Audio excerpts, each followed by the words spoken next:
கிருபை நிறைந்த ஆண்டவரே, உம்மோடு வாழ்வதின் ஒரே ஒரு அர்த்தம் உம்மை போல வாழ வேண்டும். அது எங்களால் முடியாது, பரிசுத்த ஆவியானவர்கள் தான் முடியும் என்று சொன்னீர். ஆதலால் நான் போய் தேற்றரவாளனை அனுப்புவேன் என்று சொன்னேன். நீர் அனுப்பினதின் ஒரே ஒரு நோக்கம், நாங்கள் இந்த உலகத்தின் பாவத்தை விட்டு பிரிந்து வாழ வேண்டும். அதை எங்கள் வாழ்வில் நிறைவேற்றுவதற்காக வந்தவரே, நாங்கள் உம்மை பயன்படுத்துகிறோமா அவமதிக்கிறோமா என்பதை புரிந்து கொள்ளுகிற ஆராதனையாய் இந்த ஆராதனையில் என்னோடும் எங்களோடும் பேசும். இயேசுவின் மூலம் ஜெபிக்கிறோம் பிதாவே, ஆமென். அமர்வோம். மறுபடியும் உங்கள் யாவரையும் வாழ்த்துகிறேன். கர்த்தர் ஒவ்வொருவரையும் ஆசீர்வதிப்பாராக. கடைசி நாட்களுக்குள் வந்துவிட்டோம், அல்லது கடைசி நிமிஷத்துக்கு வந்து விட்டோம். நம் செய்கை எல்லாம் அதை காட்டிக்கொண்டே இருக்கிறது. வேதத்தை நிறைவேற்றுகிறவர்கள் ரெண்டு வழியிலே நிறைவேற்றுவார்கள். ஒன்று, தங்கள் நல்ல குணங்களை காண்பித்து நிறைவேற்றுவார்கள். இன்னொன்று, 2 தீமோத்தேயு 3ஆம் அதிகாரத்தில் சொல்லப்பட்ட வேத வார்த்தையின்படி, 2 தீமோத்தேயு 3ஆம் அதிகாரத்தில், கடைசி நாட்களில் கொடிய காலம் வரும் என்று அறிவாயாக.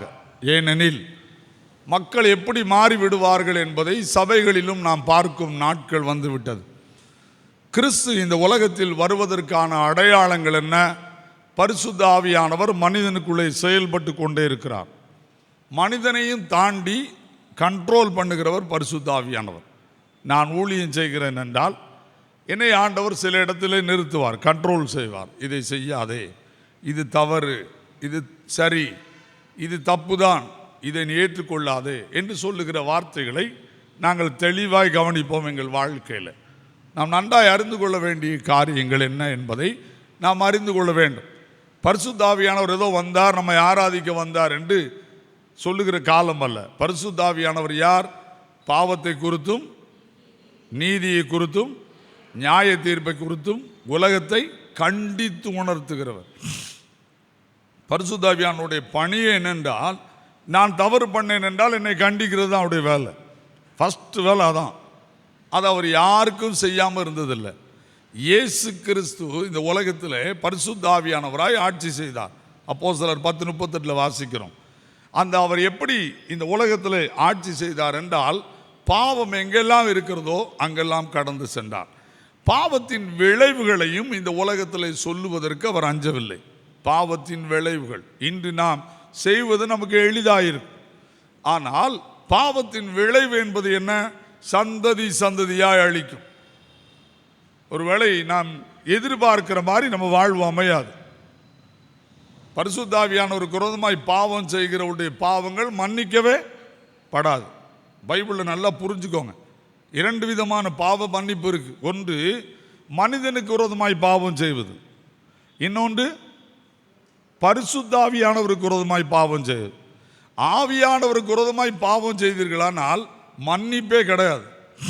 அதற்கு அடையாளம் தான் அப்போஸ்தலர் 5ஆம் அதிகாரம்.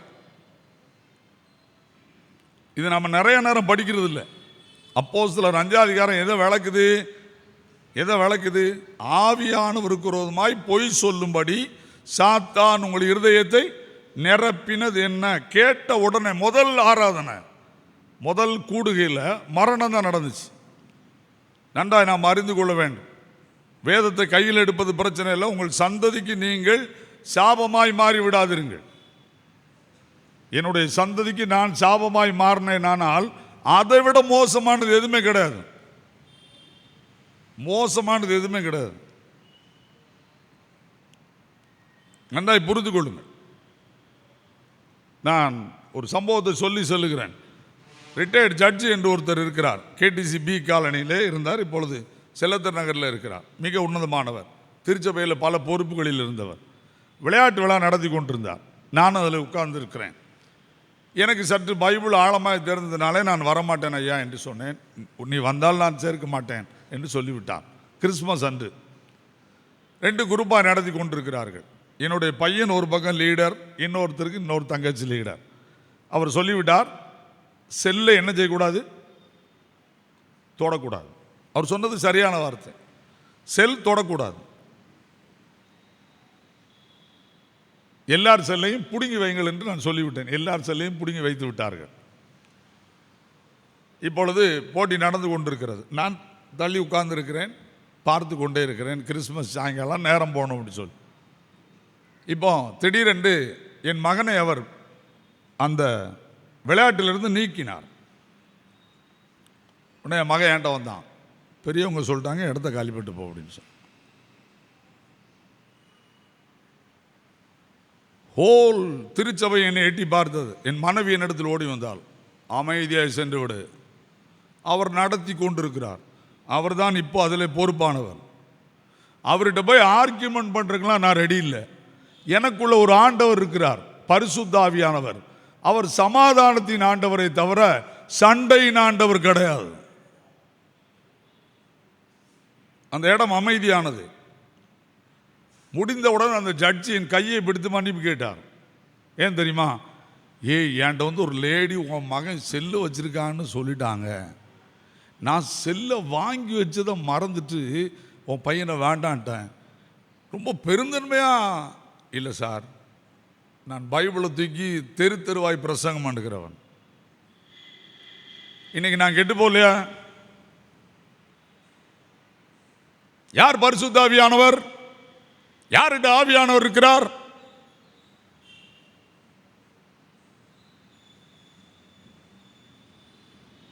வஞ்சிக்கப்படாதபடி எச்சரிக்கையாயிருங்கள்.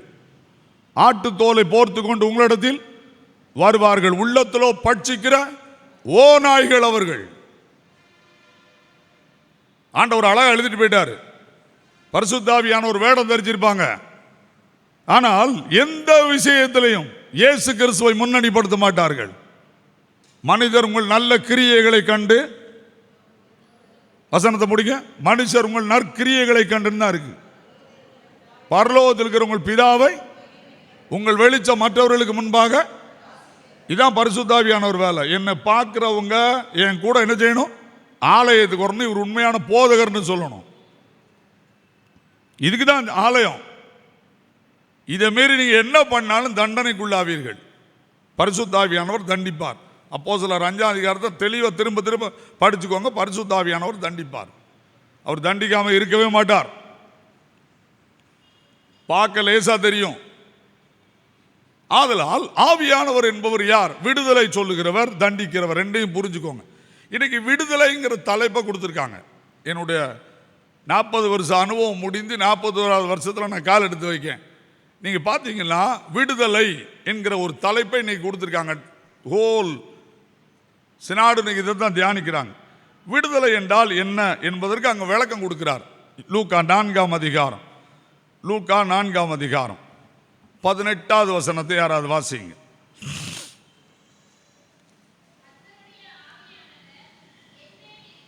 ம் ம் ம் ம் ம் இந்த வசனத்தின் அத்தனையும் ஒரே ஒரு கருத்துக்குள்ள தான் இருக்கிறது. இதை நீங்க 4 விதமாக செயல்படுறாருன்னு நினைச்சிடாதீங்க. நொறுங்குண்டவர்களை விடுதலை ஆக்குகிறார், கட்டுண்டவர்களை காயப்படுத்துகிறார்லாம் எழுதுறாங்க. அதாவது அவர்கள் யாரை விடுதலையாக்க வந்தார்? தரித்திரரை. தரித்திரமானபடியினாலே பின்னால் இருக்கிற எல்லா கேரக்டர்லையும் மாட்டிக்கிடுறாங்க. தரித்திரம் வந்ததுனால அவர் என்ன பண்ணாங்க? இருதயம் நொறுங்குண்டார்கள். அங்கிட்டு தான் இருக்கு. அடுத்து சிறைப்பட்டார்கள். புரிதா? அடுத்து கண்ணு தெரியாம போனாங்கன்னா, கண்ணு இது இல்லை, என்ன செய்யணும்னு சொல்லுங்க தெரியல. ஒரு 500 ரூபா வேணும் இருந்தா காலையில் இட்லியை போட்டு வித்துடலாம், அது கூட இல்லை. இதுதான் எழுதியிருக்கிறான். புரிதா? குருடனுக்கு பார்வையை பிரசித்திப்படுத்தவும், நொறுங்குண்டவர்களை விடுதலை ஆக்கவும். நொறுங்கிடுவாங்க கடைசியில். குடும்பமாக சூசைட் பண்ற ஆட்கள் பெருகிற காலம் இது. வறுமையின் உச்சக்கட்டம் சூசைடு தான். உலகத்தில் எங்கெல்லாமோ நடந்துகிட்டு இருக்கு. அதைத்தான் இந்த இடத்துல அவர் சொல்ல வருகிறார். அப்போ இந்த வறுமை என்பது என்ன அல்லது தரித்திரம் என்பது என்ன? இந்த தரித்திரத்தை நான் உட்கார்ந்து ஸ்டடி பண்ணேன். எதனால தரித்திரம் என்பதை வேதத்திலிருந்து விளக்க படிக்கணுமே, சாதாரணமாக பிரசங்கம் பண்ண முடியாது அப்படின்னு உட்கார்ந்து படித்தேன். புவர் தான் இருக்கு. வேற ஏதாவது எபிரேய விளக்கம் இருக்கான்னு பார்த்தேன், இல்லை, புவர் தான் இருக்கு. ஏன் இது வந்தது என்பதை குறித்து நான் தியானிக்கும் போது ஆண்டவர் யார்? 1 சாமுவேல் 2ஆம் அதிகாரம் 7ஆம் வசனத்தை ஒருத்தர் வாசிக்கணும், இன்னொரு ஆமோஸ் 2ஆம் அதிகாரம் 7ஆம் வசனத்தை வாசிக்கணும். நல்லா புரிஞ்சுக்கோங்க. அன்னாள் அந்த காலத்தில் பாடுறா, கடவுள் யார்? கடவுள் யார்? திரும்ப வாசிங்க. கர்த்தர் யார்? இங்க நான் ஒன்றும் பைபிள்ல இருந்து வெளியே போக மாட்டேன், கவலைப்படாதீங்க. கர்த்தர் யார்? தரித்திரமடைய செய்கிறவரும் ஐஸ்வர்யம் அடைய பண்ணுகிறவருமா இருக்கிறார். கடவுள் யார்? தரித்திரம் அவரால் தான் வரும், சொல்லுங்க. ஐஸ்வர்யம் அவரால் தான் வரும். ஆனால் தரித்திரருக்கு தான் இப்போ எங்கே வந்தாரு? சுவிசேஷத்தை பிரசங்கிக்க, விடுதலையாக்க வரார். தரித்திரம் ஏன் வருகிறது என்பதை குறித்து விட்டு தரித்திரத்துக்கு போகிறோம். தரித்திரத்திற்கான காரணம் என்ன? நம்ம நிறைய பேர் நினைக்கிறோம் தரித்திரத்தினாட வழி என்ன? ஆண்டவரே எழுதியிருக்க, உன் கைகளின் பிரயாசத்தை நீ உனக்கு பாக்கியமும் உன் பிள்ளைகள் உன் பள்ளி பந்தய சுற்றிலும் ஒலிவ மர கன்றுகளை போல இருப்பார்கள் அப்படின்னு சொல்லியிருக்கு. ஆனால் வாழ்க்கையில் எந்த முன்னேற்றமும் வர மறுக்கிறது. எல்லாம் லாக் பண்ணப்படும் சொல்லிட்டேன், எல்லாம் லாக் பண்ணப்படும். ஆண்டவரால் முடியாது ஒன்றுமே இல்லை. திறக்கக்கூடாதபடி பூட்டுகிறவர், பூட்டக்கூடாதபடி திறக்கிறவர். அவ்வளோதான். நான் ஒரு சபையில் இருந்தேன், ஜெயபால்னு ஒரு அண்ணன், எனக்கு மறக்கவே முடியாது. ஆராதனை நடத்திக்கிட்டு இருக்கேன் நாயினூருங்கிற கிராமத்தில். அன்னைக்கு நீதிமான் அப்படிங்கிற தலைப்பில் பேசிக்கிட்டு இருக்கேன். அப்படி பேசிக்கிட்டு இருக்கும்போது ஆராதனையில் எழுப்பி ஓன்னு அலறாரு.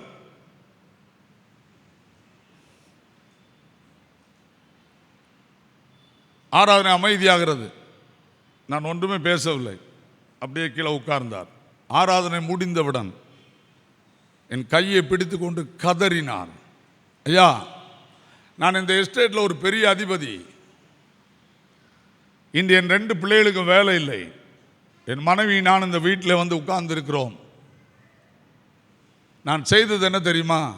என்னுடைய வியாபாரம் குறைந்தது. ஆதலால் பன்றியை ஒன்றை கொன்று அதிகாலை 2 மணிக்கு என்னுடைய கடை முன் புதைத்தேன்.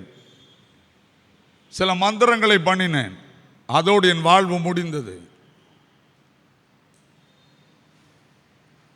நான் கதையெல்லாம் சொல்லிக்கிட்டு இருக்கல.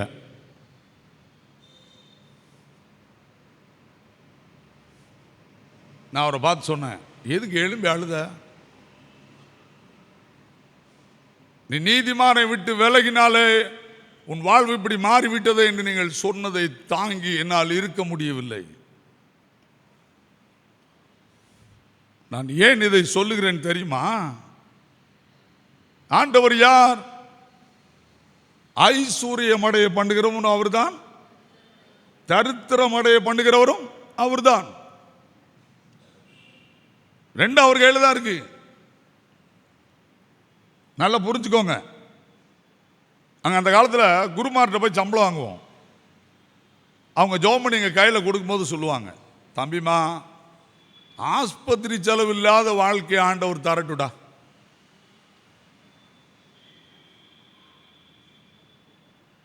தெரியுமா உங்களுக்கு? வாங்கின ஒரு சம்பளத்தையும் ஒரு டாக்டர் பில்லு போட்டாருன்னா முடிஞ்சோம். அப்போ இந்த ஆலயத்துக்கு வாரோம். பரிசுத்த ஆவியானவர் யார்? தரித்திரருக்கு சுவிசேஷம் அறிவிக்க மறுபடியும் உங்களை வாழ வைக்க வந்தார்னு எழுதியிருக்காரு, அவ்வளவுதான். ஆனால் தரித்திரம் ஏன் அடைகிறோம்? ஆமோஸ் 2ஆம் அதிகாரம் 6ஆம் வசனம் 7ஆம் வசனம் எல்லாரும் எடுத்துக்கோங்க, அப்பதான் நான் சொல்றது புரியும். நீங்க நான் பைபிளை பிரசங்கம் பண்ண மட்டும்தான் வந்திருக்கேன். திரும்ப திரும்ப சொல்லிட்டேன். எனக்கு எவ்வளோ நேரம் ஜோம் பண்ண முடியுமோ அவ்வளோ நேரம் ரூமில் உட்காந்து அழுவேன். ஆனால் வேதம் எனக்கு என்ன சொல்லுதோ அதைத்தான் நான் கற்றுக் கொடுப்பேன். ஆமோஸ் 2ஆம் அதிகாரம் 6ஆம் வசனம் 7ஆம் வசனம். 3 பாதகங்களின் நிமித்தமும் 4 பாதங்களின் நிமித்தமும் நான் அவருடைய ஆக்கினையை திருப்ப மாட்டேன். அவர்கள் நீதிமானை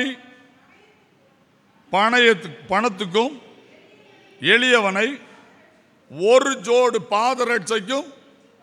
என்ன அர்த்தம்? இதில் என்ன எழுதியிருக்குன்னு உங்களுக்கு தெரியுமா? இஸ்ரவேல்னு ஒரு கோத்திரம் இருந்துச்சு. முதல்ல ஒரே கோத்திரம் இருந்துச்சு, அப்புறம் 2 கோத்திரமாக மாறுச்சு. யூதா கோத்திரம், இஸ்ரவேல் கோத்திரம், 2 கோத்திரம் மாறுச்சு. இந்த 2வது கோத்திரத்தில் அவர் என்ன எழுதுறார் அப்படின்னா, தரித்திரம் தலை விரிச்சு ஆடுது. ஏங்கிறது நான் இப்போ சொல்கிறேன். அதுக்கு அவங்க என்ன பண்ணுறாங்க? தரித்திரத்தின் உச்சைய கட்டம் நீதிமானை பணத்துக்கு. இப்போ நான் ஒரு நீதிமானாக இருக்கேன், நான் எது திரும்பி அடிக்க மாட்டேன். இந்த பைபிளில் ரொம்ப அழகாக எழுதியிருக்காங்க. தரித்திரம் என்ன செய்தது? மறுவும் அநியாயத்தை செய்ய வைக்கும், மறுபடியும் கொள்ளையடிப்பேன்னு சொல்லுது, மறுபடியும் கடவுளுக்கு விரோதமான பாவத்தை செய்வேன்னு எழுதி வச்சிருக்கு. ஒரு நீதிமான் இருக்கான் ஒரு ஊரில், அவனை போய் பிடிச்சி இன்னொருத்த கையில் எதுக்கு வித்துட்டானுவேன்? இவனை அடிமையாக வச்சுக்க, எனக்கு என்னதான் என்ன சொல்லுங்க? ஒரு படிய பாக்கி இல்லைன்னா பைபிள் அப்படிதான் இருக்கு. இஸ்ரவேலின் பாவம் யாரை வாழ விடல? நீதிமான வாழ விடல. இது ஒன்றும் உனக்கு கதை நினைச்சிடாதீங்க. 10 துன்மார்க்கன் சேர்ந்தான், யாரை போய் பிடிச்சான்? ஒரு நீதிமான பிடிச்சி யார்கிட்ட வித்துட்டான்? ஒரு பணக்கார்ட்ட வித்துட்டு துட்டு வாங்கிட்டு போயிட்டான். அடுத்த வாசிங்க அதை பாருங்க. ஒரு ஜோடு எளியவனை ஒரு ஜோடு பாதம். எளியவனை பிடிப்பாங்க, இவனுக்கு நாதியே இல்லைடா, கேட்க நாதியே இல்லை. முதல்ல நீதிமானுக்கு நாதி இருக்காது, ஏன்னா அவன் நீதியே சொல்லியிருப்பான், பரிசுத்தத்தை தான் விரும்புவான். அதனால் அவனுக்கு சப்போர்ட்டே இருக்காது. லஞ்சம் வாங்கி கொள்ளையடிச்சு அரசியல் கட்சியில் இருந்தால் தானே ஆள் வரும். ஆனால் ஒன்றை புரிஞ்சுக்கோங்க, நீதிமானுக்கு வரும் துன்பங்கள் அவை எல்லாவற்றின் நின்று கர்த்தர் அவனை நீங்களாக்கி ரட்சிப்பார். ஒருத்தர் வருவார் நீதிமானுக்காக பேசுறதுக்கு, ஒருத்தர் வருவார். அன்னைக்கு நிற்க முடியாது. நீங்க இங்க அதான் எழுதியிருக்கிறார். தரித்திரம் ஏன் வருகிறது அவர் விளக்க சொல்றார் பாருங்க. எளியவனை ஒரு ஜோடு பாதரட்சை செருப்புக்காக வித்துருவானா. இவனுக்கு செருப்பு இல்லைன்னா ரோட்டில் இருக்கிற ஒரு எளியவனை பிடிச்சி, எளியவனா யாரு? அவன் ரோட்டில் பிச்சை எடுத்துக்கிட்டு இருப்பான், அவனுக்கு என்ன இருக்காது? உறவுகளே இருக்காது. இப்போ அவனை பிடிச்சி கொண்டு போய் வித்துட்டு இவன் செருப்பு வாங்கிட்டு போயிடுவான். வறுமையின் உச்ச கட்டம் இஸ்ரவேலில். அடுத்து வாசிங்க.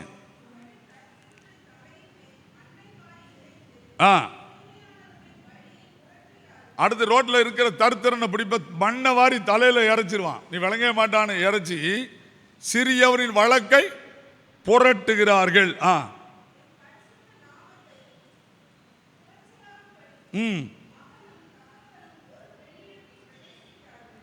நல்ல பைபிளுக்கு இவ்வளவு தருத்திரத்தின் நடுவிலும் அங்க அதுல என்ன எழுதியிருக்குங்கிறத நீங்க டிரான்ஸ்லேஷன் படிச்சுக்கோங்க. தன்னுடைய இச்சையை நிறைவேற்ற ஒரு தருத்திரன் வீட்டுக்குள்ள போய் அப்பாவும் மகனும் ஒரு பெண்ணை கெடுப்பாங்கன்னு எழுதியிருக்கு. நான் இதை பார்த்தவொடனே ஷாக் ஆன காலில் எனக்கு இது கொஞ்ச நேரம் இது விளங்கலை. அப்புறம் நான் எதுக்கு எழுதி வச்சிருக்கிற ஆண்டவரேன்னு யோசித்தேன். தரித்திரத்தின் கொடுமையை பார், தரித்திரத்தின் கொடுமையை பார். மனைவியை கூட காப்பாற்ற முடியல, பிள்ளையை காப்பாற்ற முடியல. என்ன அழகா எழுதி வச்சிருக்கிறார் பாருங்க. இந்த நிலைக்கு தரித்திரம் கொண்டு செல்கிறது. ஏன் இந்த தரித்திரம் வந்தது? இது நம்ம தெரியணும்ல. இஸ்ரவேல்ல ஏன் இந்த தரித்திரம் வந்தது? 1 ராஜாக்களின் புஸ்தகம் 13ஆம் அதிகாரம். எல்லாரும் திருப்புங்க. 1 ராஜாக்களின் புஸ்தகம், எல்லாரும் திருப்பிக்கோங்க. 12ஆம் அதிகாரத்துக்கு வாங்க. 12ஆம் அதிகாரத்துக்கு வாங்க. இப்ப 2 விதமான ஆட்சி வந்துட்டு. அந்த ரெண்டாவது ஆட்சி என்னது? இஸ்ரவேலின் ஆட்சி.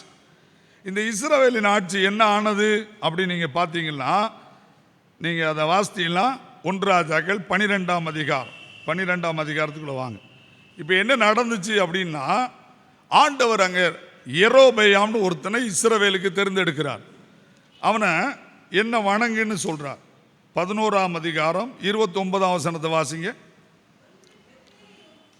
11ஆம் அதிகாரம் 29ஆம் வசனம்.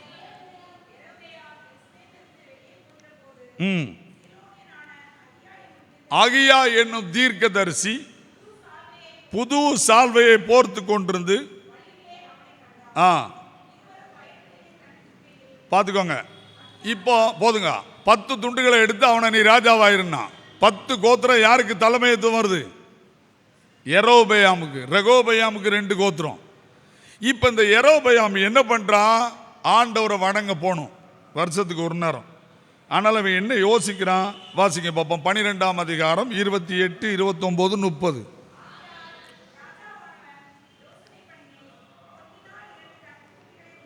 என்ன செய்தானா? ஐயா நடு ரோட்டில் போனவனை கூப்பிட்டு இஸ்ரவேலின் தேவனை ஆகிய யெகோவாவை வணங்குன்னு சொல்லிட்டான். நான் உன் கூட உட்கார்ந்து நினைச்சுவேன், ஆட்சி பண்ணுவேன்னு சொல்லிட்டான். ஆனால் இவன் எருசலேமுக்கு மக்கள் போனால் அவங்க எங்கே போயிடக்கூடாது, யூதா ராஜ்யத்தில் போய் சேர்ந்துடக்கூடாதுன்னு பயந்து என்ன பண்ணுறான்?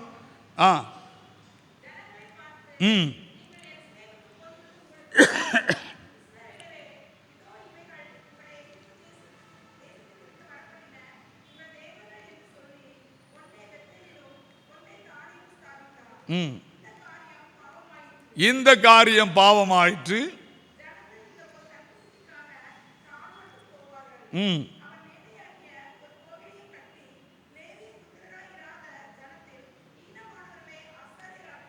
கண்ணுக்குட்டியை வணங்குறதுக்கு போதகர்கள் எப்படி போட்டான் தெரியுமில்ல? ஈனமானவர்கள்.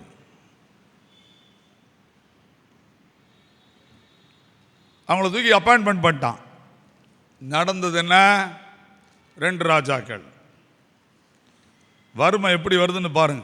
17ஆம் அதிகாரம், 2 ராஜாக்கள் 17ஆம் அதிகாரத்தை திருப்புங்க. எல்லாரும் எடுங்க, அப்பதான் உங்களுக்கு புரியும். பைபிள் தெரியாம ஆலயத்துக்கு வந்துட்டு கிடக்காதீங்க. பைபிளை படிங்க. பைபிள் வாழ்க்கையை நிறைவேற்றியே தீரும். தலைகீழ நின்னாலும் சரி, அது முதலமைச்சர்னாலும் சரி, பிரதமர்னாலும் சரி, எதுக்கு முன்னால் நின்றுதான் ஆகணும். நியாய தீர்ப்புக்கு முன்னால நின்றுதான் ஆகணும்.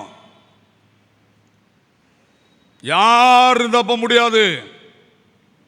நீங்க வணங்குற கடவுள் யார்? வேர்ல்டு, உலகத்தை ஜெயித்தவர். இது தைரியமா சொல்றதுக்கு நமக்கு பயமே தேவையில்ல. நீ எவ்வளவு லஞ்சம் வாங்கினாலும் அதுக்கு ஒரு கணக்கு உண்டு. தப்பலாம் முடியாது யாரும். நியாய தீர்ப்பு இல்லாமல் வாழவே முடியாது. அது உலகத்திலேயும் நடந்து கொண்டே தான் இருக்கிறது. இப்ப 17ஆம் அதிகாரத்துக்கு வாங்க, வாசிங்க பாப்பா. 22ஆம் வசனத்துல நல்ல பைபிளை நிறுத்தி படிங்க. அப்படியே இஸ்ரவேல் புத்திரர் யெரொபெயாம் செய்த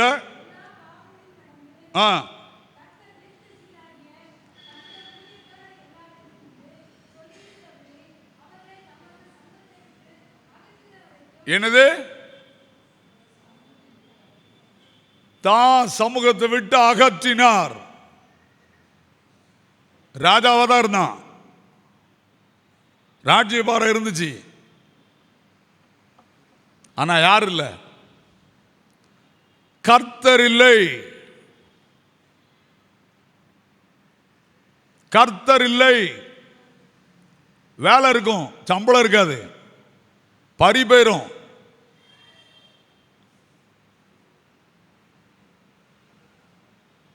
கதறிலும் அழுது புண்ணியம் இல்லை. உனக்கு சோறு போடுறது ஆண்டவர் தான். ஒண்ணுமே செய்ய முடியாது. நம்ம நினைச்சுக்கிட்டோம் என் கை சம்பாத்தியத்தினால் இதை செய்தேன்னு பேசிக்கிட்டு இருக்கிறோம். உங்க கை சம்பாத்தியம் ஒரு நிமிஷத்துல போயிடும். நான் அடிக்கடி எங்க டீச்சர்ஸ் சொல்லுவேன், சம்பளம் வாங்க போகும்போது, இங்க பாரு, இது யார் தாரா? கர்த்தர் தாரான்னு நினைச்சுக்கோ. நீ 30 நாள் வேலை பார்த்தது கடவுளுடைய கிருபை. இந்த ஊர்க்காரன் சண்டை போடாமல் இருந்தது அதை விட கிருபை. நீ ஒரு பிள்ளையை அடித்து போலீஸ் போகாமல் இருந்தது அதை விட கிருபை. இப்படி ஒவ்வொன்றிலையும் கிருபையை பாதுகாத்ததுனால என்ன கிடைக்கி? சம்பளம் கிடைக்கி. இதுக்கு போக யுத்தம் வராமல் இருக்கிறது கடவுளுடைய கிருபை. யுத்தம் வந்தால் முதல்ல யார் சம்பளத்தை நிப்பாட்டுவான்? எல்லா சம்பளத்தையும் நிப்பாட்டுவான். நிப்பாட்டு அத்தனைன்றுவான். நீங்கள் கவர்மெண்ட்டை போய் கேட்க முடியாது. கொரோனா வராமல் இருக்கிறது அதை விட கிருபை. இதெல்லாம் தெரிந்திருக்கிறோம். ஆனால் ஆலயம் மறந்து போச்சு. ஆலயங்கிறத மறக்கிறோம். இயேசு கிறிஸ்துக்கு புகழ்ச்சியா வாழணுங்கிறத மறக்கிறோம். நல்லா புரிஞ்சுக்கோங்க, சொல்லிட்டேன். என்ன சொல்ல வாராருன்னே தெரிய மாட்டேங்கி. இப்ப பாருங்க, சமூகத்தை விட்டு அகற்றும் வரைக்கும்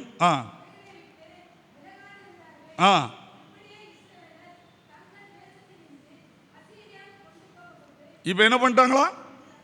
எங்க கொண்டு போனாங்க? அசீரியர் அங்கிருந்து யுத்தத்துக்கு வந்தான் இஸ்ரவேலர் மத்தியில். அடுத்த வசனத்தை வாசிங்க.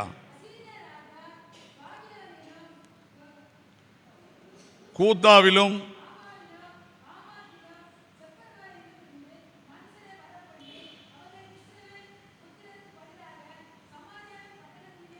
என்ன பண்ணிட்டான் தெரியுமா? இந்த ஜனத்தை அழிக்கன்னு முடிவு பண்ணிட்டான். மேல சொன்ன அத்தனை ஊர்ல இருந்து ஆம்பளை ஆட்களை வர பண்ணான். இஸ்ரவேலில் ஆண்பிள்ளை ஆட்கள் அத்தனை பற்றியும் பிறங்கை கட்டினான். நீங்கள் சரித்திரத்தை படிச்சீங்களா? இதை உட்காந்து ஆன்லைனில் கிடக்கு, படிச்சு பாருங்க.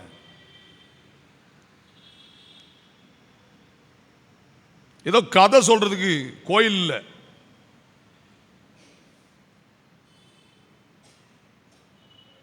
அத்தனை ஆண்களையும் கொண்டுட்டு எங்க போயிட்டான்? அசீரியாவுக்கு போயிட்டான். பெண்களை பூரா அங்கே வச்சுட்டான். பிள்ளைகளை என்ன செய்தான்னு இல்லை. தேடி தேடி படிக்க பிள்ளைகளை பற்றி வார்த்தையே இல்லை. வச்சுட்டு அங்குள்ள ஆண்களையும் இங்குள்ள பெண்களையும் குடும்பம் நடத்தினான். கட்டாய விபச்சாரம்னு எழுதப்பட்டிருக்கு. அதில் நல்லா புரிஞ்சுக்கோங்க. இப்போ இவங்க வச்சிருந்த வாய்க்கால்லாம் யாருக்கு? நம்ம பேச மாட்டீங்களா? இவங்க வச்சிருந்த வாய்க்கால்லாம் யாருக்கு சொல்லுங்க?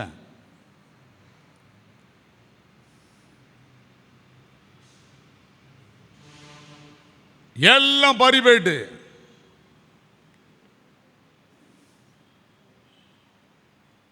தரித்திரம் தலை விரித்தாடுகிறது இஸ்ரவேலிலே.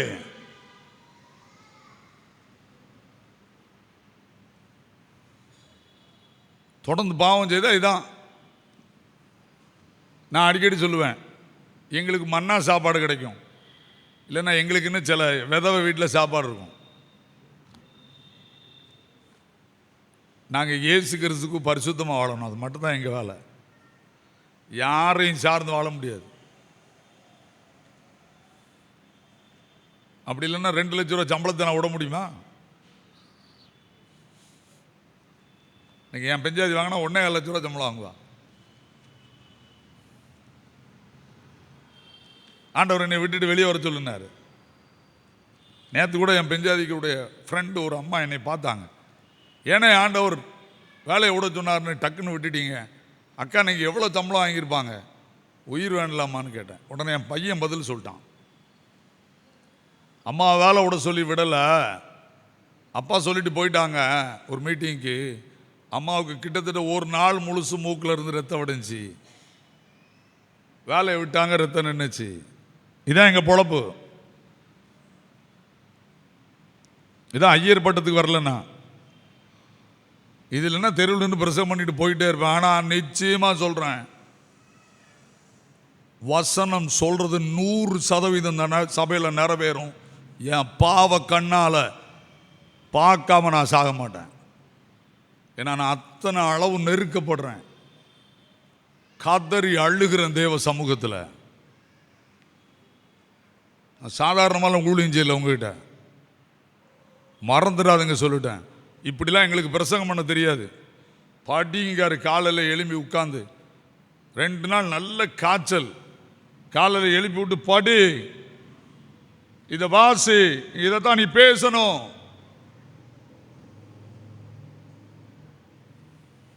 தெரியுமா எவ்வளவு கடினம் தெரியுமா கடவுளுக்கு உண்மையா ஊழியம் செய்வது? ஈனர்களை ஆசாரியராக்குற வேலை எனக்கு கிடையாது.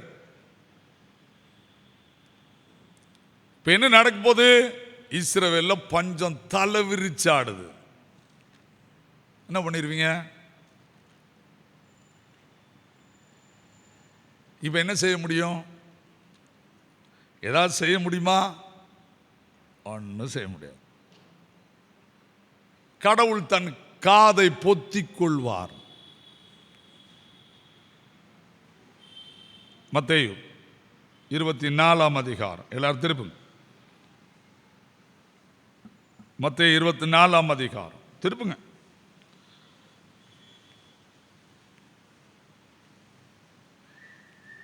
வாசிங்க பாப்போம்.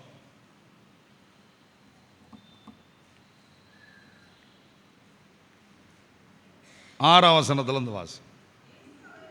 மத்தேயு 24:6. யுத்தங்களையும், அடுத்து இந்த பூமி வறுமைக்கு தான் வைக்கப்பட்டிருக்கு. தெரியுமா உங்களுக்கு? நீங்க எவ்வளவு சம்பாதிக்கலாம்? இன்னைக்கு இந்த நாட்டில் எத்தனை பேருக்கு சாப்பாடு இல்லைன்னு உங்களுக்கு தெரியுமா? வட இந்தியாவில் ஒரு நேரம் சாப்பாடு இல்லாதவங்க எண்ணிக்கை கோடியை தாண்டிட்டு. வறுமையின் உச்ச கட்டத்துக்கு போய்கிட்டு இருக்கு உலகங்கள். இனி இந்த உலகத்துக்குள்ள அன்பு வராது.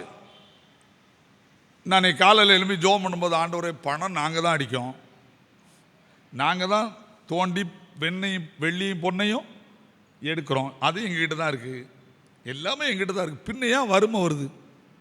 எல்லாமே நம்மகிட்ட தானே இருக்குது. எனக்கு அப்போ தான் இந்த வசனத்தை எடுத்து படி, அப்போ உனக்கு விளங்கும்னாரு. என்ன இப்போ என்ன நடக்க போது? நான் வரப்போகிறேன், பாவம் பெருகிட்டு, பாவத்துக்கு முடிவு கொண்டு வரணும்லப்பா. நான் வர முன்னால உலகத்துக்கு முடிவு வரணும். அது எப்படி வரும்? ஒரே 1 மணி நேரத்தில் நான் வந்துட மாட்டேன். இதுவரைக்கும் நீ பண்ண பிரசங்கத்துக்கு முடிவு வேணும்ல. அவர் என்ன அழகா சொல்றாரு பாருங்க. நான் அந்த அதிகாரம் முழுச்சு நீங்க வீட்டில் போய் படிங்கன்னு சொல்றேன். இதை படிக்கிறதோட லூக்கா 21 படிங்க, இதை விட ஆழமா இருக்குது. நான் அதனால அதுக்குள்ள போகல, புரியுதா? இப்ப நீங்க படிங்க. யுத்தங்களையும் யுத்தங்களின் செய்திகளையும் கேள்விப்படுவீர்கள்.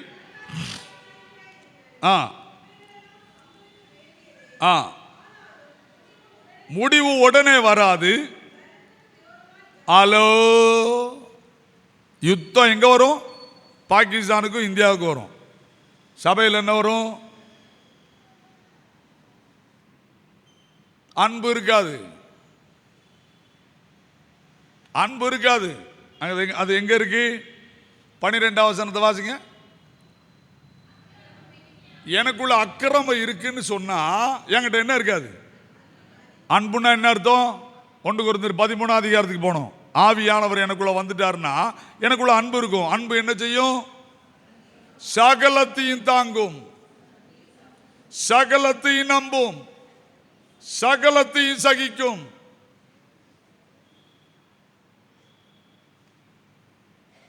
அன்பு இருக்கா? பாட்டு மட்டும் பாடுறோம், அன்பே பிரதான கோயிலையும் எல்லாத்துலையும். அன்பு இருக்கா? ரோமர் 5ஆம் அதிகாரம் 5ஆம் வசனத்தை வாசிங்க. பரிசுத்த ஆவியானவர் யார்? மேலும் நமக்கு அருளப்பட்ட பரிசுத்த ஆவியினாலே தேவ அன்பு நம்முடைய இருதயங்களில் ஊற்றப்பட்டிருக்கிறது. நீ வெட்கப்படாம வாழணும்னா பரிசுத்த ஆவியானவர் என்ன சொல்றாரோ அதுக்கு கீழ்ப்படி.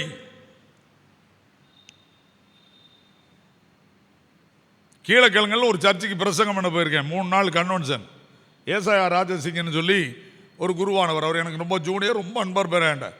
3 மாதத்துக்கு முன்னால் நான் புக் பண்ணிட்டு வச்சிருக்காரு. காலையில் ஆராதனைக்கு கிளம்பி வாரேன், வந்து உள்ளே உட்கார்ந்துருக்கேன். ஆராதனை 2ஆம் மணி அடிக்கும் போது மண்டபத்தில் சண்டை. அந்த உபதேசியார் ஒரு சின்ன பையன், அண்ணே சண்டை போட்டுக்கிட்டு இருக்காங்கண்ணா, கொஞ்சம் பொருட்டா நான் வெளியே போய் பாட்டு வரேன்னு போனேன். என்னன்னு கேட்டேன். நம்ம பட்டணம் பொடிக்காரர் அங்கே சர்ச்சுக்கு அஸ்திபாரம் போடுறதுக்கு எத்தனையோ லட்சம் தாரேன்னு சொல்லியிருக்கார். அவர் வந்துட்டார், சஃபாரி போட்டு வந்து நிற்கார். எனக்கு அவர் யாருன்னே தெரியாது. அவர் பார்த்துட்டு ஐயா தோத்துரும். என்னையா அப்படின்னு. நான் பிரசங்கம் பண்ண வந்திருக்கேன்னாரு. இந்த நோட்டீஸை பார்த்தீங்களா? என்கிட்ட யாரும் சொல்லலையா அப்படின்னாரு. அப்படியா, நான் தான் கன்வென்ஷன் பர்சங்க. யார் வெளியே நின்று சண்டை போடாதீங்க, உள்ளே வாங்க அப்படின்னா அவரை நான் கையை பிடிச்சி என் பக்கத்தில் உட்கார வச்சுட்டு பிரசங்க பாட்டு படிக்கும்போது நீங்கள் எழுப்பி பிரசங்கம் பண்ணுங்க, காசு கொடுங்க அப்படின்னு சொன்னேன். அவர் தான் பிரசங்கம் பண்ணார். பண்ணி முடிச்ச பிறகு என் கையை பிடிச்சி அழுதாரு. நான் சொன்னேன், நான் சொல்ல போகிறது இயேசுவை. உங்ககிட்ட ஏடி போட்டுட்டு நான் இயேசுவை சொல்கிறதுக்கு எனக்கு ஆண்டவர் எனக்குள்ளே இருந்து அனுமதிக்கலை. என் இயேசுவை நான் சிலுவையில் அடிக்க விரும்பலை.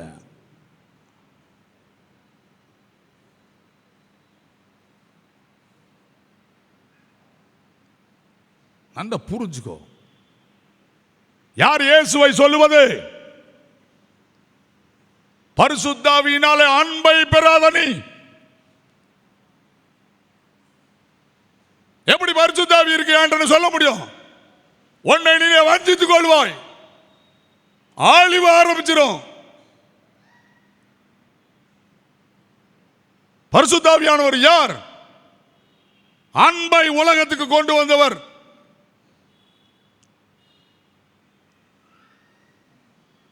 தெரியுமா உங்களுக்கு? யாரை கடவுளை கொண்டாடுறீங்க? இதுல இருந்து மாறவே முடியாது. இதுல இருந்து மாறணும்னு நினைச்சீங்கன்னா இயேசு கிறிஸ்து உங்களை விட்டு ஓடிடுவாரு. ஒரு பிரசன்னத்தை இந்த ஆலயத்தில் நீங்க நுழைக்க முடியாது. வேதம் மாத்தி பேச முடியாது. பரிசுத்தாவியானவர் யார்? அன்பின் சிகரம்.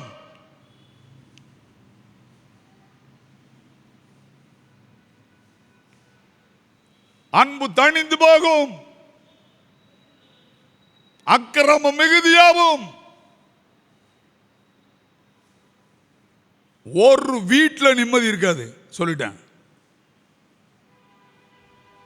சர்ச்சு விளையாடுற இடம் இல்லை. என்னுடைய அனுபவத்தில் நான் நடந்ததை சொன்னா சிலருக்கு கோபம் வருது. 40 வருஷம் நான் இந்த பைபிளை தூக்கி பிரசங்கம் பண்றேன்.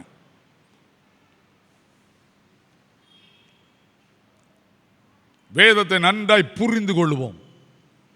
இயேசு கிறிஸ்துக்கா சாவலாம், மனிதனுக்கா சாக முடியாது. பதவிக்கா சாகாத, பட்டத்துக்கா சாகாத, பணத்துக்கா சாகாத.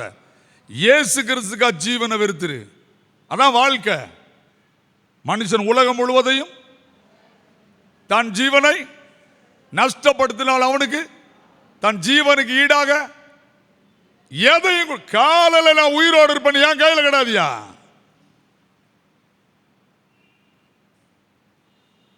நான் உயிரோடு இருப்பேன் என்னால் சொல்ல முடியாது. அன்புதான் பெருசு. அன்பின் உச்சகட்டம் என்ன? அன்பை நம்முடைய உள்ளங்களில் ஊற்றினார். இப்ப என்ன நடக்க போகுது? அன்பை இழக்கிறோம். அமெரிக்காக்காரன் அன்பை இழக்கான், தனக்கு சொத்து சேர்க்கன்னு நினைக்கான். ரஷ்யாக்காரன் நான் தான் இந்த நாட்டில் வல்லரசு ஆகணும்னு நினைக்கான். அவன் என்ன செய்யறான்? அவன் தனக்கு சொத்து சேர்த்து தன்னை பெரிய நாடு ஆக்கன்னு நினைக்கிறான். ஜப்பானுக்காரன் நான் தான் பெரிய நாடுன்னு நினைக்கிறான். நம்ம நான் தான் பெரிய ஆளு. அவன் உன் பொருளாதாரத்தை பிடிங்கி அவன் வாழ்றான். அவன் பொருளாதாரத்தை இன்னொருத்தன் பிடுங்குறான். இந்தியாவில் பொருளாதாரமே 2 மனிதன் கையில் போய்கிட்டு இருக்கு.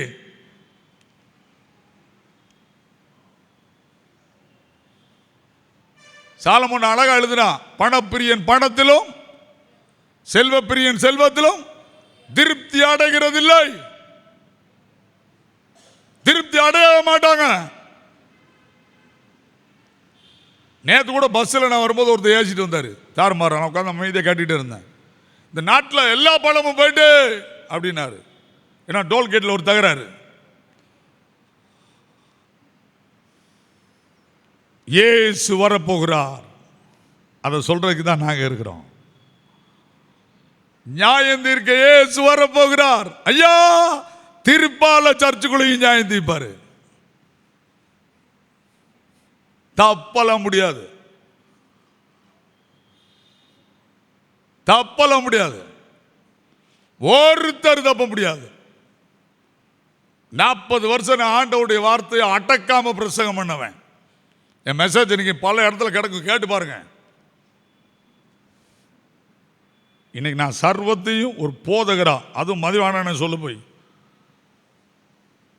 ஐயா எங்களுக்கு போதகரா இருக்க விரும்புகிறோம், தீர்க்கதரிசியா வெளிப்பட்டுறாதீங்க.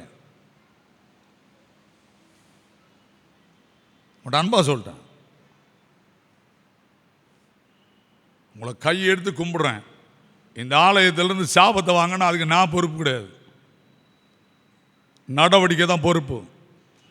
கதறி அழுதாலும் இயேசு உங்க வீட்டு பக்கம் வரமாட்டாரு. கதறி அழுதாலும் இயேசு நம்மளை தேடி வரமாட்டாரு. இந்த ஆலயம் சாட்சியானது. செய்ய வேண்டியது என்ன? அன்பை காட்டுங்கள், அன்பை கூட்டி வழங்குங்கள், அன்பிலே நடந்து கொள்ளுங்கள், அன்பை ஒருவருக்கு ஒருவர் கூட்டி வழங்குங்கள். அன்பில்லாதவன் தேவனை அறியான். இதை செய்தோம்னா இந்த சபை வளரும். பரிசுத்த ஆவியானவர் அதுக்கு தான் வந்தார், அன்பை ஊற்ற தான் வந்தார். அன்பின் உச்சகட்டம் என்ன? அதை மட்டும் நான் சொல்லி முடிக்கிறேன். அன்பின் உச்சகட்டம் என்ன? தேவன் பாவிகளாயிருக்கையில் நமக்காக மரித்ததினாலே தேவன் நம்மேல் வைத்த தமது அன்பை விளங்க பண்ணுகிறார். அன்பின் உச்சகட்டம் என்ன? சிலுவை. அவர் பாவம் செய்தாரா? அவர் பாவம் செய்தாரா? முதல்ல மன்னிப்பு யார் கேட்டா? நீங்களா அவரா? சத்தம் போட்டு சொல்லணும். முதல்ல மன்னிப்பு யார் கேட்டா? சத்தம் போட்டு சொல்லணும். நம்ம இன்னைக்கு உலகத்தில் நம்மகிட்ட அன்பு இருந்தால் மன்னிப்பு கேட்க முந்தி கொள்வோம். அதை தான் பைபிள் எழுதுனா, கனம் பண்ண ஒருவரை ஒருவர் முந்தி கொள்ளுங்கள். மன்னிப்பு கேட்க முந்தி கொள்ளணும். பஸ்ஸில் 100 நேரம் 4 நேரம் பிரயாணம் பண்ணுறோம். என்ன யோசிங்க. ட்ரெயினில் நான் போகும்போது சில நேரம் கீழே இருந்து சில பையன் மேலே ஏறுவான், செருப்பை மேலே விட்டுருவான், செருப்பை தூக்கி மேலே போட்டுருவான், மடியில் கிடக்கும். இப்போ நான் என்ன செய்யணும்? நான் எட்டி பார்ப்பேன். எல்லாரும் திட்டுவாங்க, விட்டுருங்க. ஏறும்போது கலந்து விழுந்துட்டு பார்த்து ஏறுடா, செருப்பை கலத்தி போட்டு ஏறினானடா. இறங்கி போகும்போது, ஐயா நீங்கள் யார்? நான் இயேசு கிறிஸ்துக்கு ஊழியக்காரனாக இருக்கேன்ப்பா, இயேசு உன்னை நேசிக்கிறார். இல்லை நான் என்ன கெட்டு போயிட்டேன்? இல்லை நான் என்ன கெட்டு போயிட்டேங்க?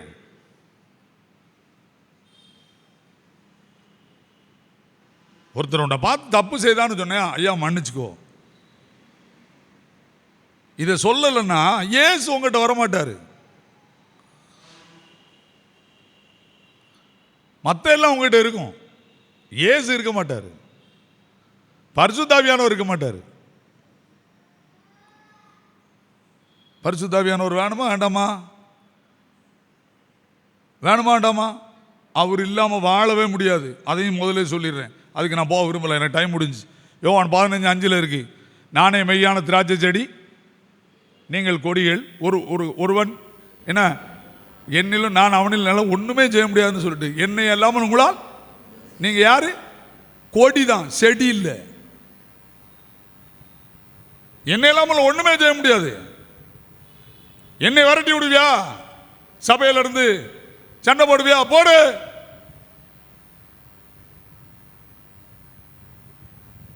மீதி அவர் பார்த்துக்கிடுவாரு, அவர் பார்த்துக்கிடுவார் மீதிய. இது அவரு சபை, இங்க அவர் தான் இருக்காரு. நல்ல யோசிங்க. அன்பு இருக்கா?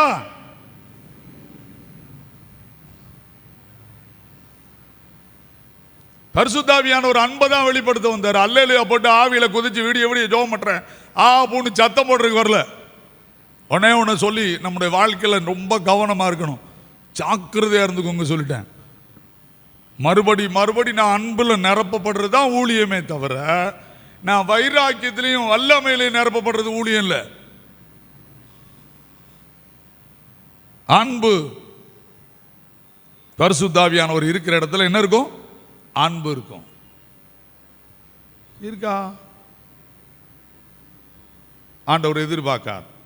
திரும்ப சொல்லிட்டேன், ஆண்டவர் எதிர்பார்க்கிறார். தப்பு செய்தவன் மன்னிப்பு கேளு. ஏன் பைபிளில் எனக்கு பெரியவங்க அப்படிதான் சொல்லி கொடுத்தாங்க.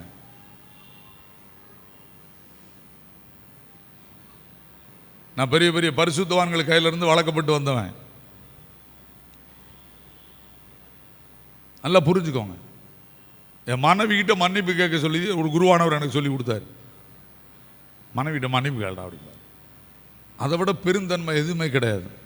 பிள்ளைகிட்ட மன்னிப்பு கேளும்பாரு. அவசியங்க. ஒரே ஒரு சம்பவத்தை சொல்லி முடிக்க போகிறேன். ஹாலின்ஸ் அயர்வாள்னு ஒரு அயர்வாள் இருந்தார். ஹாலின்ஸ் பஜனை பிரசங்கம் பண்ணுவார். கன்னியாகுமரியில் இருந்தவர். இங்கே அவங்களுக்கு தெரிஞ்சவங்களாக இருக்கீங்க. ஹாலின்ஸ் அயர்வாள். அவர் ஒரு நாள் பேத்தி பவுடர் டின்னை திறக்க சொல்கிறான். அவர் பஜனையில் சொன்னதை சொல்கிறேன். நான் 11th படிக்கும்போது எங்கள் பங்களா பஜனையில் சொல்கிறார், அன்புக்கு வெளிப்படுத்துகிறார். அப்போ பவுடர் டின்னு இவ்வளோ நீளம் பான்ஸ். அன்னைக்கு தான் வாங்கிட்டு வந்திருக்காரு, ஓட்டையை போட்டிருக்காரு. பேத்தி என்ன சொல்கிறா? திறக்க சொல்கிறா. திறந்த என்னாவும் அவ்வளோத்தையும் கொட்டி தீர்த்துருவா. அழுதுருக்காரு. சாயங்காலம் எங்கள் சர்ச்சுக்கு பிரசங்கம் பண்ண வரணும். ஆண்டவரே பொய் சொல்லக்கூடாதுன்னு சொல்லியிருக்காரு.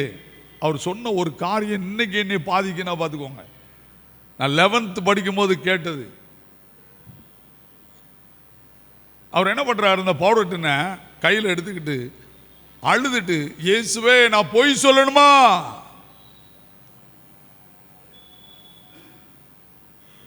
சொல்லிட்டு என்ன சொன்னாராம்? ஐயோ திறக்க முடிகிற பலம் என்கிட்ட இருக்கே அப்படின்னாராம். திறக்க முடியலன்னு சொல்லலையா, திறக்க முடிகிற பலம் என்கிட்ட இருக்கே. அவங்க ஒய்ஃபு எல்லாரும் பார்த்துக்கிட்டு இருக்காங்க. அப்படி அழுதாராம். இவர் கண்ணில் இருந்து கண்ணீர் வந்துச்சு பாருங்க. அந்த பேத்தி சொன்னாலாம், தாத்தா வேண்டான்னாலாம்.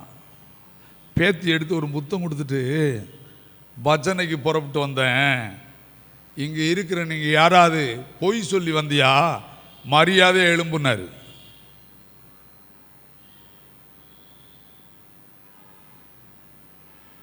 கண்களை மூடுவோமா?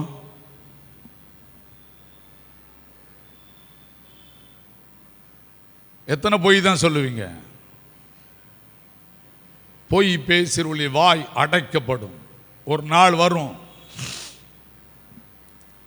பொய் பேசுகிறவனின் வாய் அடைக்கப்படும். எல்லாருக்கும் முன்னால பரிசுத்த ஆவியானவர் எந்த இடத்துலையும் வந்து சாட்சி சொல்லுவார். பொய் பேசுகிறவனின் வாய் அடைக்கப்படும்.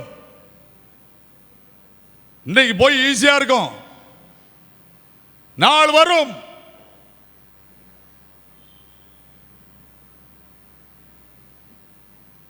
தேவனிடத்தில் அன்பு கூர்ந்தால் கற்பனைகளை கைக்கொள்.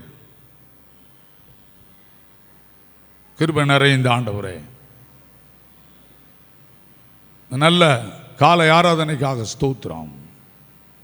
எங்களை மறுபடியும் நீர் எச்சரிக்கிறீர், புத்தி சொல்கிறீர். காரணம், நான் உருவின பட்டயத்தோடு உலாவி வருகிற ஆண்டவர் என்பதை காட்டிக்கொள்ள விரும்புகிறீர். நான் பட்சிக்கிற அக்கினி பழி வாங்குதல் எனக்குரியது என்று சொன்ன இடத்துல பட்சிக்கிற அக்கினி என்று எழுதியிருக்கிறீர். மன்னிக்கவும், மற்றவர்களை மதிக்கவும், பெரியவர்களை மரியாதை செலுத்தவும் பரிசுத்த ஆவியானவர் கற்றுக் கொடுத்தீரே. நல்ல ஆராதனையில் எனக்கும் எங்களுக்கும் கற்றுத்தாரும். இயேசு கிறிஸ்துவின் மூலம் ஜெபிக்கிறோம் பிதாவே, ஆமென்.